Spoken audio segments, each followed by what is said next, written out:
Hi guys, welcome back to my channel. So today I'm gonna go ahead and set up my July budget. July is kind of interesting because it also marks like a beginning of resaving for the holidays. So I really got to start amping up my sinking fund savings. And then I also got to think, I'm like, it's 4th of July, I have birthdays, and then any goals that I want to really achieve. So that's exactly what I'm going to do today. So I'm going to go ahead and lay down my washing. Just like that, and then I'm gonna go ahead and put down the July budget over here. So for July, I really just, one of my goals that I want to go ahead and really achieve is just close out my first student loan that I've ever took out from college.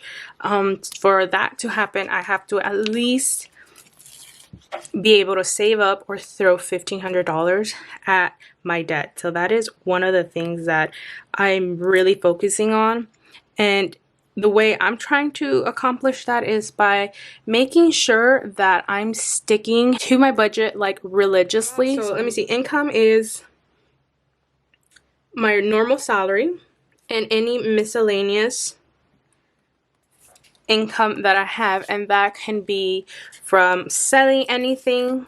Like last month, if you guys didn't see my budget closeout, I did sell a planner, and that boosted some of my income that I actually end up throwing everything at my debt. So that's that. And then what's it called, I also this month gotta be vigilant of everything that is going to be taking place with all the payments for my car insurance coming back. If you guys don't know, or you've ever been dealing with how like the COVID situation is affecting your bills or whatnot, for me the car insurance has been affected because they are not willing to pull out any of the money, so I've been throwing all of that into debt. But and then I can't make phone payments because the automated machine just won't let me. So this month I did get an email saying that everything was going to start all over again. So then I'm going to have to take account of all those payments that were never pulled and that I actually just threw at debt. So July is going to be kind of weird for me in the sense that I'm kind of unsure of how that will really affect my bills. So for the first part, I'm going to go ahead and put work benefits, because that's just going to be what it usually is. Work benefits are just for me, for my dental, my medical, my vision, and my life insurance.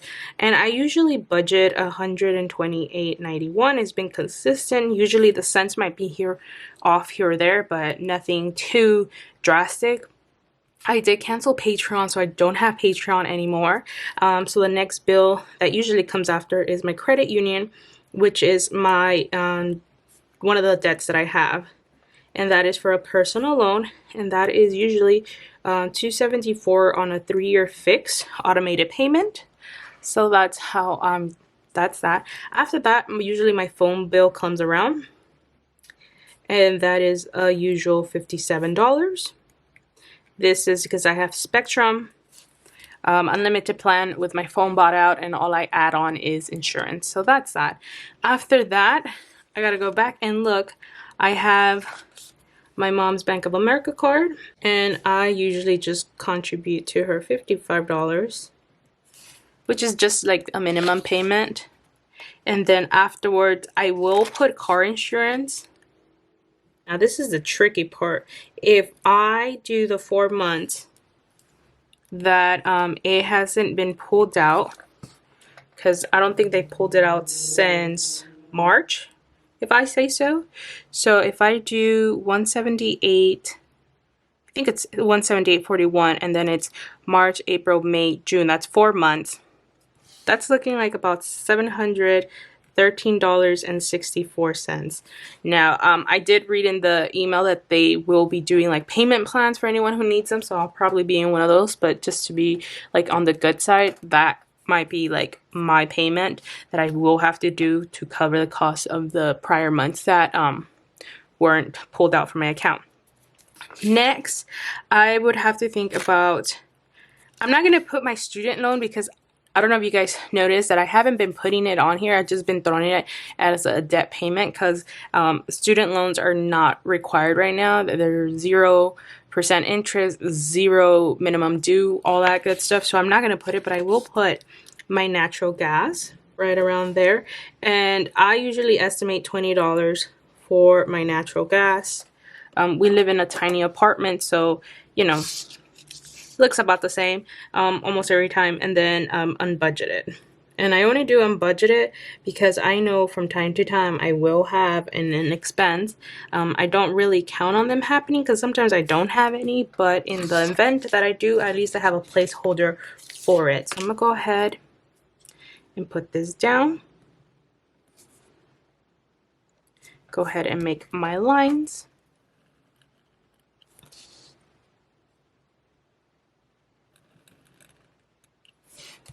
Just like that. And then I'm going to add it up. So if I do 128.91 plus 274 plus 57, 55. Now what's really going to take it out of the ballpark is going to be this number. So I'm just putting there so I can be cautious of that number, but I'm not saying it will happen, but it can happen. So I'm looking at about $1,248.55 that I need to throw at the bills and expenses that I will have this month. Now let's go over here to cash and savings, and I get questions asked a lot about my cash and savings. So my cash and savings is my rent, and people ask why isn't it in your bills? And it's because I'm already, I think, 2 months ahead in my rent. So every time my rent is due, I pull it out from my savings, and when the paycheck comes of my payday, I throw that amount into my savings because I won't need it at the current moment, if that makes any sense to you. So yeah, for me it's rent, and my contribution is $850. That isn't actual, but I always put budget just in case one day basically like I got a promotion and then he's gonna throw more money at rent. So just so you guys know. Next is groceries, and groceries is gonna be I don't even know how to spell groceries. It's gonna be $350. Usually it's $150 every 2 weeks, and then the $50 is gonna be an extra amount towards like the 4th of July in case I need to buy anything to like cook out or anything or any drinks, because usually my family gets together, or like me and my sister at her house, and just, you know, have a good time. And also it will be part of, you know, her husband's birthday, so I usually try to make sure I add an additional $50 just in case. Next we have gasoline. So for gasoline, I'm only gonna do an $80 budget. I feel like I've been doing 140, but I'm not even close. With everything with COVID, I don't even reach that amount. I think I'm pumping gas like once a month or twice a month. So I'm gonna do $80, and we're gonna leave it as that. Personal spending, we're gonna bring that back down to $200, because I think in July I'm being really serious about wanting to close that student loan. So I'm gonna try to make sure I'm within it, within this budget or way below it, so like that I can throw any extra money I have at the end of the month at my student loans. So that's that. Sinking funds, here we go. This is where the changes will happen. So last month I depleted my entire medical fund, so I do want to boost that up to back to 150. I'm going to throw $20 at my cart maintenance, so it can be a flat 200, and then I don't have to worry about it anymore. And then I want to start my my Christmas fund, and for that I kind of think I want to do like $800. And if I divide it by 6, I need like $130 to, I need 107 plus 130. So I kind of want to throw $300 at my sinking funds. I'm not saying that it's gonna happen because I do have other priorities, but that is something that I'm thinking about. Then of course we have my car fund, which I'm kind of throwing in the back burner, not gonna lie. But since I didn't throw the 170 that I said I was gonna throw in June, I still have that in my account, so I might as well just add it on here for $170, just because, you know, I still do have that in my bank account that I wanted to throw to it last month, and I didn't get around to it. So that's that. And then of course, I always have extra debt payments. I never know what this money amount is, but I do want to throw $1,500 at it. That is a goal.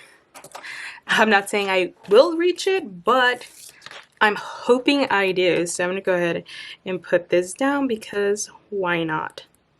So putting that right there and just putting it out into the world to hopefully make that accomplish. So here we go. There we go. And then let me add this up. So let's do 850 plus 350 plus 80 plus 200 plus 300 plus 170 plus 1500. I'm thinking about 3450 is what I need to throw at savings and cash for that to happen. So it's pretty out there. That's a big number. I'm not even gonna lie, but anywho, that is what I'm planning on achieving this month. But if I get anything out of this list, I feel like I'll be accomplished. So I'm gonna go ahead and put my budget breakdown for what I'm expecting in the month to look like. So I'm gonna go ahead and put my income, bills and expenses, or cash and savings first, because I always think about my four walls first more than anything. And like I said, cash and savings is $34.50. Expenses are $1248.55.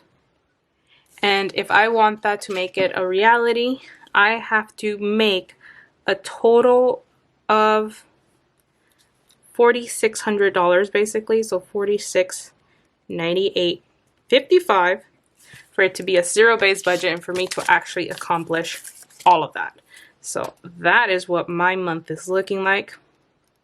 So I'm gonna go ahead and put this down just like that. And of course that would always be zero if I do a zero base. That is gonna look like, and I'm gonna go ahead and put some small washi at the bottom. You can find any of the stickers I use on my website, erikalifevlogs.com, in case you're interested.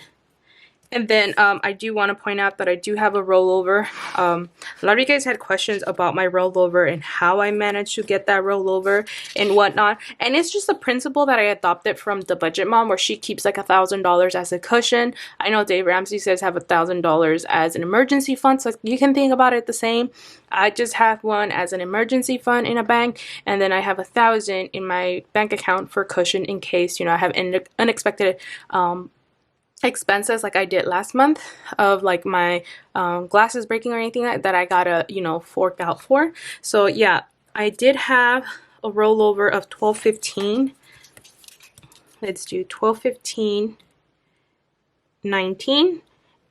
And if you guys watch my weekly setup and my calendar setup, that'll be right after this, that I filmed prior to this budget, you guys will see that I will start my cash on bulls fresh. They will start off with, you know, the bi-weekly allowance or the full allowance that I have in this budget, like that. You guys can be more on a clear note of how I handle that. But yeah, this is gonna be my July budget. I hope you guys enjoyed and you guys learned what I'm kind of focusing on July.